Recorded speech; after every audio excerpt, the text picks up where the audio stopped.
Hello guys, आज हम इस वीडियो में पढ़ेंगे Golaknath versus state of Punjab case जो कि 1967 में आया था। तो चलिए वीडियो की शुरुआत करते हैं। In this case Shankari Prasad versus union of India 1951 and Sajjan Singh versus state of Rajasthan 1965 were overruled. यानी कि जो शंकरी प्रसाद और सज्जन सिंह के मामले में जो जजमेंट दिया गया था उसको इस गोलकनाथ के मामले में ओवररूल कर दिया गया। दोस्तों, जो शंकरी प्रसाद और सज्जन सिंह का मामला था, इस मामले में ये निर्णय दिया गया था कि हमारी जो पार्लियामेंट है वो फंडामेंटल राइट्स में अमेंडमेंट कर सकती है, लेकिन जो गोलकनाथ केस था उसमें उन्होंने इस निर्णय को शंकरी प्रसाद और सज्जन सिंह के निर्णय से ओवररूल कर दिया। It was held that fundamental rights cannot be amended. This is the famous case where the doctrine of prospective overruling was drawn out. यानी कि इस केस में डॉक्ट्रिन ऑफ प्रोस्पेक्टिव ओवररूलिंग को प्रतिपादित किया गया। तो दोस्तों, इस केस के इम्पोर्टेंट फैक्ट्स क्या थे? Golaknath and his family had more than 500 acres of land in Punjab, but during then the state government made a legislation named Punjab Securities and Land Tenure Act। यानी कि जो गोलकनाथ था उसके पास 500 एकड़ से भी ज़्यादा ज़मीन पंजाब में थी, लेकिन जो स्टेट गवर्नमेंट थी उन्होंने एक एक्ट पास किया था जो था Punjab securities and land tenures act. It was under this that it was told that Golaknath and his family could not hold more than 30 acres of land।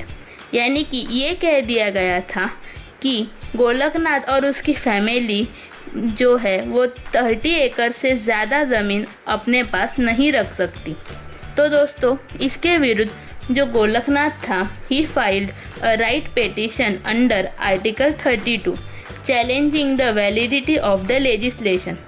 यानी कि जो गोलकनाथ था उन्होंने एक राइट पिटीशन आर्टिकल 32 के तहत दायर किया और उन्होंने जो एक्ट जारी हुआ था उसके वैलिडिटी को चैलेंज किया and that his fundamental right to property was being violated. यानी इस एक्ट से जो गोलकनाथ था उसका fundamental right to property violate हो रहा था, यानी उसके संपत्ति के अधिकार का हनन हो रहा था।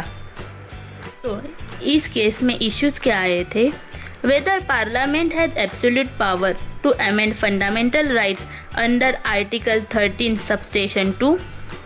यानी कि क्या संसद को आर्टिकल 13 सबस्टेशन 2 के तहत मूल अधिकारों में अमेंडमेंट करने की पूर्ण शक्तियाँ है या नहीं? यानी कि संसद फंडामेंटल राइट्स में अमेंडमेंट कर सकती है या नहीं? दोस्तों, तो इस पर जजमेंट क्या दिया गया था? Court propounded that constitution which gave power to legislature doesn't give power to destroy itself। यानी कि जो कॉन्स्टिट्यूशन लेजिस्लेचर बनाने की पावर देता है वो खुद को डिस्ट्रॉय करने की पावर नहीं देता है। Thus, in this decision, it was held that Parliament had no rights at all to amend the fundamental rights। यानी कि पार्लियामेंट के पास कोई राइट नहीं है वो फंडामेंटल राइट्स में अमेंडमेंट करे। A new concept of prospective ओवररूलिंग was made. जैसे कि मैंने आपको बताया कि डॉक्ट्रिन ऑफ प्रोस्पेक्टिव ओवररूलिंग इस केस में ड्रॉन आउट किया गया था। तो यानी कि जितने भी जो भी अधिनियम इस जजमेंट से पहले बना दिए गए थे उनके ऊपर डॉक्ट्रिन ऑफ प्रोस्पेक्टिव ओवररूलिंग लागू होगा। However, this was later overruled by Kesavananda Bharati case 1973।